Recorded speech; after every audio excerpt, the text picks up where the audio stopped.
Lao Tzu believed that the world cannot be made better. It cannot be improved. Mainly because Lao Tzu has a belief that the world is a dangerous place. It is unchangeable. It is inescapable. Lao Tzu explained that these moments and how the master must not control them in order to maintain the integrity of the circle center. He also mentioned that there is a time for being ahead, a time for being behind, and also a time for being at rest. Everything has its own place and time. The process of improving and changing the world throws those things out of balance and leads to chaos.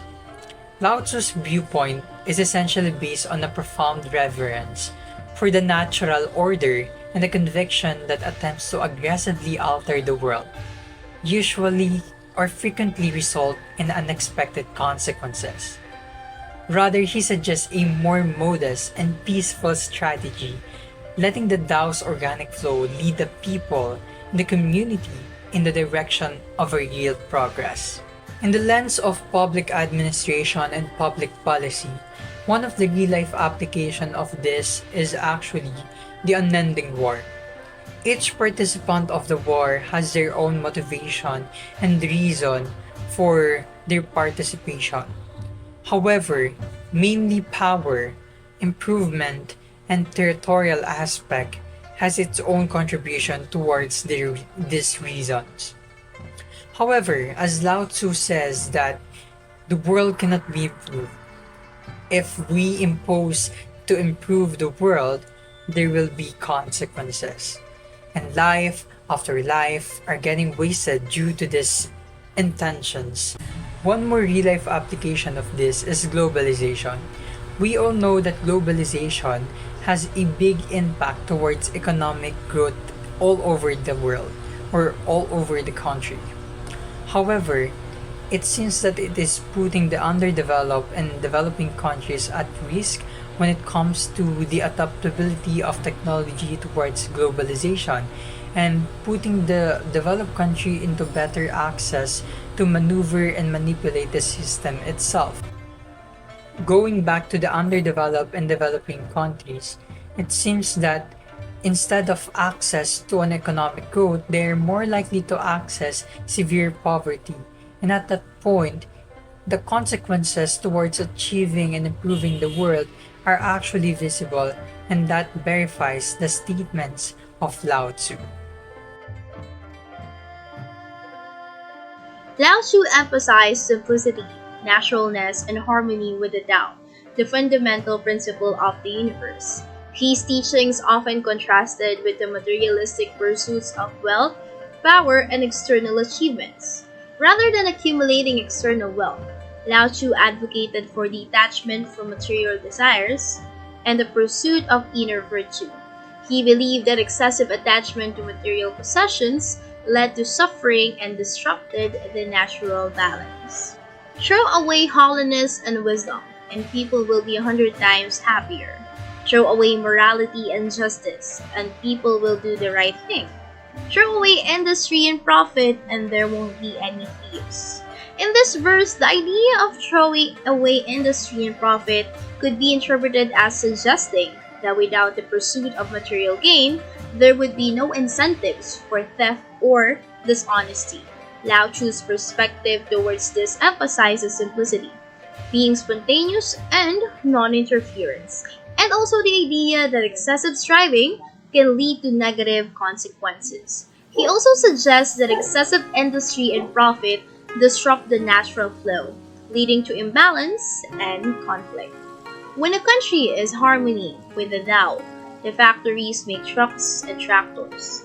When a country goes counter to the Tao, warheads are stockpiled outside the cities. From a materialistic point of view, the verse highlights the consequences of prioritizing external gains over inner wisdom.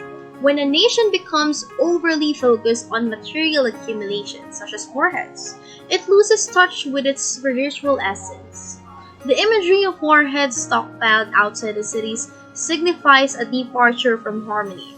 Warheads are destructive tools, representing aggression, fear, in the pursuit of power. They epitomize materialism taken to an extreme, where security is sought through force rather than inner alignment.